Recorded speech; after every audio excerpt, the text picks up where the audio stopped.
Hello student, आज हम लोग बात करेंगे motion of charge particle in uniform electric magnetic field. Motion of charge particle in uniform magnetic field. जैसा कि हम लोग पिछले क्लास में पढ़ चुके हैं कि जब कोई भी चार्ज पार्टिकल जब किसी मैग्नेटिक फील्ड में मोशन करता है, जब कोई भी चार्ज पार्टिकल जब यूनिफॉर्म मैग्नेटिक फील्ड में मोशन करता है तो उस पे लगने वाला जो मैग्नेटिक फोर्स है वो मैग्नेटिक फोर्स होता है QVB sin थीटा, जहां पे Q amount of charge of the charge particle, V speed of charge particle, B magnitude of magnetic field and theta is the angle between direction of motion and direction of magnetic field। ये topic हम आप लोग पिछले class में पढ़ चुके हैं कि उस चार्ज पार्टिकल पे कितना फोर्स अप्लाई होगा। अब इस फोर्स का डायरेक्शन कैसे निकालेंगे? तो फोर्स का डायरेक्शन जो है फ्लेमिंग्स लेफ्ट हैंड रूल से निकाला जाएगा। फ्लेमिंग्स लेफ्ट हैंड रूल से मतलब यदि ये जो है charge particle, positive charge particle के मोशन का डायरेक्शन है, the direction of positive charge particle, direction of magnetic field, तो ये थंब जो है डायरेक्शन ऑफ फोर्स को जो है इंडिकेट करेगा। तो इस तरीके से ये फोर्स की वैल्यू है और फोर्स का डायरेक्शन हम निकालेंगे फ्लेमिंग्स लेफ्ट हैंड रूल से। और एक चीज और, जो ये फोर्स होता है मैग्नेटिक फोर्स जो मूविंग चार्ज पे वर्क करता है, वो फोर्स स्पीड ऑफ मोशन या कह सकते हैं डायरेक्शन ऑफ मोशन और डायरेक्शन ऑफ मैग्नेटिक फील्ड, ये V और B दोनों के परपेंडिकुलर होता है। तो अब इसी के बेसिस पे हम आगे बात करेंगे कि जब यूनिफॉर्म मैग्नेटिक फील्ड में अगर कोई चार्ज पार्टिकल मोशन करता है तो उसका मोशन किस तरीके का होता है। तो उसका मोशन जो है उसको एनालिसिस करेंगे। जैसे कुछ कंडीशन है, जैसे सबसे पहला कंडीशन लेते हैं, यदि ये मैग्नेटिक फील्ड है, ये मैग्नेटिक फील्ड है, अगर इस मैग्नेटिक फील्ड में कोई चार्ज पार्टिकल जो है v स्पीड से जा रहा है, v स्पीड से ऐसे जा रहा है और दोनों जो है चार्ज पार्टिकल के डायरेक्शन ऑफ मोशन जो है मैग्नेटिक फील्ड के पैरेलल है। It means if a charge particle is moving in a uniform magnetic field parallel to the direction of field, in this situation theta equal to 0, तब theta की value 0 हो जाएगा।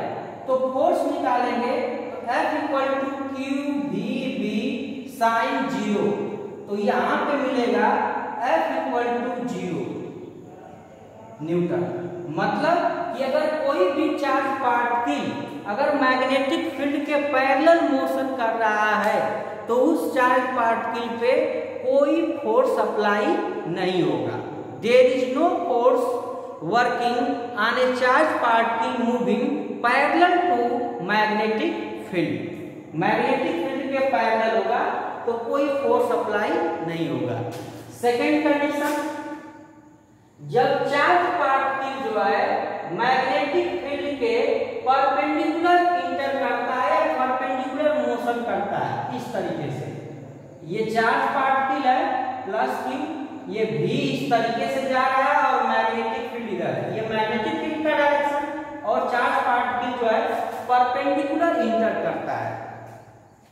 तो यहाँ पे फोर्स जब निकालेंगे तो फोर्स हो जाएगा F equal to QVB sin 90, तो यहाँ पे यह हो जाएगा QVB, इतना फोर्स अप्लाई होगा, sin 90 की वैल्यू 1, इस चार्ज पार्टिकल पे इतना फोर्स अप्लाई होगा। अब बात करेंगे कि इस फोर्स का डायरेक्शन क्या है। तो फोर्स का डायरेक्शन जो है हम निकालेंगे इस तरीके से, फ्लेमिंग्स जो है लेफ्ट हैंड रूल यूज करेंगे। तो यहाँ पे अगर हम इसको मैग्नेटिक फील्ड इसको चूंकि पॉजिटिव चार्ज है तो पॉजिटिव चार्ज के डायरेक्शन में इसको रखेंगे, तो ये थंब जो इनसाइड बता रहा है। तो इनसाइड बताने का मतलब कि ये जो बोर्ड है, बोर्ड के अंदर परपेंडिकुलर फोर्स अप्लाई होगा, बोर्ड के अंदर परपेंडिकुलर फोर्स अप्लाई होगा। तो ये परपेंडिकुलर फोर्स मतलब चार्ज, मैग्नेटिक फील्ड इधर है, चार्ज ऐसे मोशन कर रहा है, तो जो फोर्स अप्लाई होगा इस तरीके से अंदर बोर्ड के इनसाइड परपेंडिकुलरली इनवर्ट वर्क करेगा। अब ये फोर्स जो है, ये फोर्स उस चार्ज पार्टिकल के सेंट्रीपेटल फोर्स की तरह वर्क करेगा। क्यों? क्योंकि ये चार्ज, ये फोर्स का डायरेक्शन मोशन के परपेंडिकुलर है, तो जो सेंट्रीपेटल फोर्स होता है वो भी मोशन के परपेंडिकुलर वर्क करता है, और ये सेंट्रीपेटल फोर्स इसके स्पीड के मैग्नीट्यूड में कोई चेंज नहीं करेगा, बस क्या करेगा, इसका डायरेक्शन चेंज करता है। तो इसमें डायरेक्शन इसका चेंज होगा, और ये जो है पार्टिकल सर्कुलर पाथ पे मोशन करेगा। ये पार्टिकल अब सर्कुलर पाथ पे मोशन करेगा, इधर सेंट्रीपेटल फोर्स और इस तरीके से इसका मोशन हो रहा है, मोशन ऐसे सेंट्रीपेटल फोर्स परपेंडिकुलर वर्क कर रहा है। तो अब ये सर्कुलर पाथ पे चार्ज पार्टिकल मोशन करेगा, इसकी स्पीड कांस्टेंट रहेगी, बस डायरेक्शन चेंज होता रहेगा मैग्नेटिक फोर्स के कारण। तो अब हम आगे बात करेंगे इसमें, तो इसमें इस जो जब ये सर्कुलर पाथ पे मोशन करेगा, उस सर्किल का रेडियस कितना होगा उसको निकाल रहे हैं। तो यहाँ पे जो इस मैग्नेटिक फोर्स है QVB, ये वर्क करेगा सेंट्रीपेटल फोर्स की तरह। तो यहाँ सॉल्व करेंगे तो R = mv² अपान QVB, V से V कैंसिल हो जाएगा, रेडियस हो जाएगा mv अपान QB। इतना रेडियस होगा, इस चार्ज पार्टिकल का रेडियस इतना होगा। स्पीड ज्यादा होगी तो रेडियस ज्यादा होगा, स्पीड कम होगी तो रेडियस कम होगा। अब इसका टाइम पीरियड कितना होगा, मतलब एक साइकिल कंप्लीट करने में कितना टाइम लेगा। तो टाइम इक्वल टू, अगर टाइम पीरियड निकालना होगा, time taken to complete one cycle, तो यहाँ time period T equal to लिखेंगे तो 2 pi R upon V। R की वैल्यू यहाँ से रख दीजिए, सरकमफरेंस अपान स्पीड, तो 2 पाई अपान V, R की वैल्यू है mv अपान QB, तो V से V cancel, T equal to हो जाएगा 2 पाई m अपान QB। यहां से देखिए टाइम पीरियड स्पीड पे डिपेंड नहीं कर रहा है कि चार्ज पार्टिकल का स्पीड कितना है, टाइम पीरियड किस बात पर डिपेंड कर रहा है, mass of particle, charge of particle और B मतलब मैग्नेटिक फील्ड। अब फ्रीक्वेंसी अगर निकालना हो तो फ्रीक्वेंसी इक्वल टू हो जाएगा 1 अपान T, reciprocal of time period, ये हो जाएगा QB अपान 2 पाई m। ये चार्ज पार्टिकल का फ्रीक्वेंसी होगा। तो इस तरीके से हमने आपको बताया कि जब चार्ज पार्टिकल पैरेलल मोशन करेगा तो फोर्स वर्क नहीं करेगा, परपेंडिकुलर अगर मोशन करेगा तो फोर्स मैक्सिमम होगा, और ये फोर्स मोशन के परपेंडिकुलर वर्क करेगा, जिसके कारण ये पार्टिकल सर्कुलर पाथ पे मोशन करेगा, क्योंकि परपेंडिकुलर फोर्स सेंट्रीपेटल फोर्स की तरह वर्क करता है। अब उस सर्कुलर पाथ का रेडियस कितना होगा, चार्ज पार्टिकल का टाइम पीरियड कितना होगा और उसकी फ्रीक्वेंसी कितनी होगी। अब नेक्स्ट बात जो टॉपिक है, अब हम बात करेंगे कि यदि वो चार्ज पार्टिकल कुछ एंगल बनाते हुए इंटर करेगा तो क्या होगा। तो अगर वो चार्ज पार्टिकल कुछ एंगल बनाते हुए मैग्नेटिक फील्ड में इंटर करता है, तो उस कंडीशन में उसका मोशन के बारे में हम लोग एनालिसिस करेंगे। तो अब यहाँ पे देखिए कुछ एंगल बनाते हुए के लिए क्या कंडीशन है, तो ये आपका हो गया मैग्नेटिक फील्ड, और यहाँ पे चार्ज पार्टिकल कुछ एंगल थीटा बनाते हुए इंटर कर रहा है, मैग्नेटिक फील्ड के साथ थीटा एंगल पे इंटर कर रहा है। ये हो गया वेक्टर वी, ये हो गया चार्ज पार्टिकल प्लस q। देखिए इस कंडीशन में क्या होगा, इस कंडीशन में अगर हम इसके स्पीड को इसके परपेंडिकुलर कंपोनेंट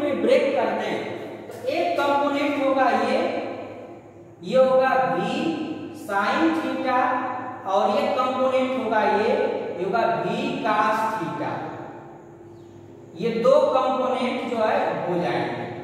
अब ये चार्ज पार्टिकल किस तरीके से मोशन करेगा, तो इस वेलोसिटी के इस कंपोनेंट के कारण चार्ज पार्टिकल पे फोर्स लगेगा, परपेंडिकुलर फोर्स, जिसके कारण चार्ज पार्टिकल सर्कुलर पाथ पे मोशन करेगा।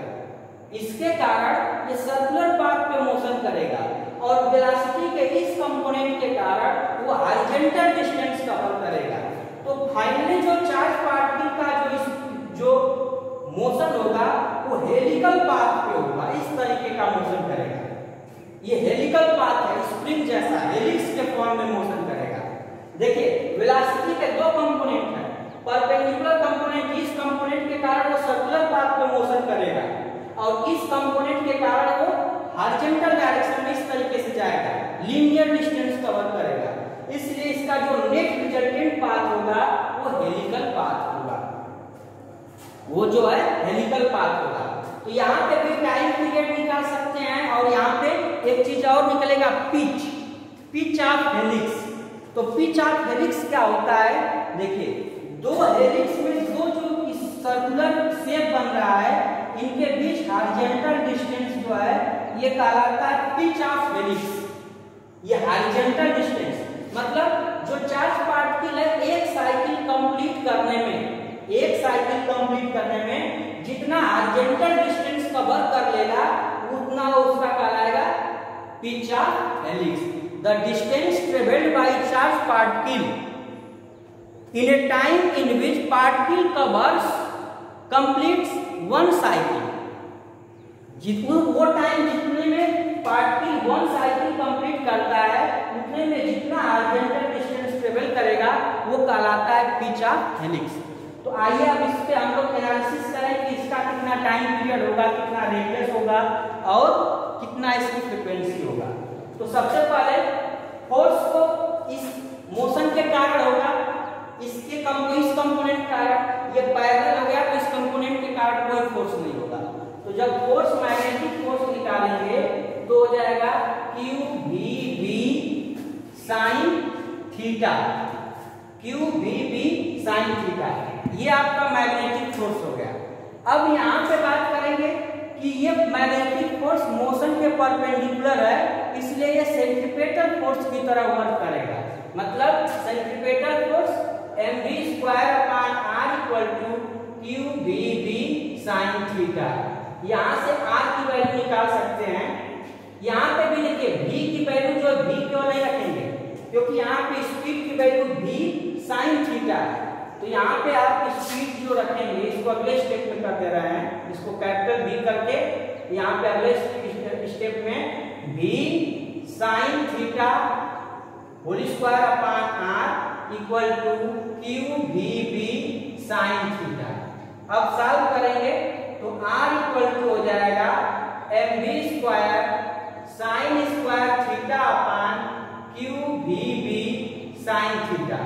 सॉल्व करेंगे एक v से एक v, एक sin थीटा से एक sin थीटा कैंसिल हो जाएगा, r हो जाएगा mv sin थीटा QB। ये इसका ये जो सर्किल बन रही है इस सर्किल का रेडियस हो गया r mv sin theta QB, ये रेडियस हो गया। अब निकालेंगे टाइम पीरियड। तो टाइम पीरियड कितना होगा, तो टाइम पीरियड t डिस्टेंस मतलब 2πr circumference of the circle upon speed v। Value रख दीजिए t 2π, r की वैल्यू यहां सॉल्व की है mv sin थीटा QB और v की वैल्यू ये रखेंगे v sin theta, speed of the charge particle v sin theta. तो v sin थीटा से v sin थीटा कैंसिल हो गया, t हो जाएगा 2πm QB। ये टाइम पीरियड हो गया। फ्रीक्वेंसी निकालना है तो टाइम पीरियड का रेसिप्रोकल कर देंगे तो आपको फ्रीक्वेंसी मिल जाएगा। अब हम नेक्स्ट बात करते हैं पिच ऑफ हेलिक्स। तो इसका पिच ऑफ हेलिक्स अगर निकालेंगे तो पिच ऑफ हेलिक्स क्या है, distance travelled by charge particle during completion of one cycle. जब तक वो एक साइकिल कंप्लीट करता है उतने में और चूंकि आर्जेंटल डिस्टेंस जो है इस कंपोनेंट के कारण ट्रेवल कर रहा है और इस कंपोनेंट के कारण चार्ज पार्टिकल पे कोई भी फोर्स अप्लाई नहीं है, इसलिए सीधे सीधे यहाँ पे हम निकालेंगे तो पिच इक्वल टू हो जाएगा, पिच मतलब डिस्टेंस, ये डिस्टेंस निकाला जा रहा है, तो ये पिच इक्वल टू हो जाएगा स्पीड इनटू टाइम। तो स्पीड कितना है v cos थीटा, और एक साइकिल कंप्लीट करने में टाइम कितना लेता है, ये टाइम, तो ये हो जाएगा इनटू 2 पाई m अपान QB। तो इसको सॉल्व कर लीजिए, सॉल्व करेंगे ये हो जाएगा 2 पाई mv upon QB cos theta, ये आपका हो गया पिच। ओके।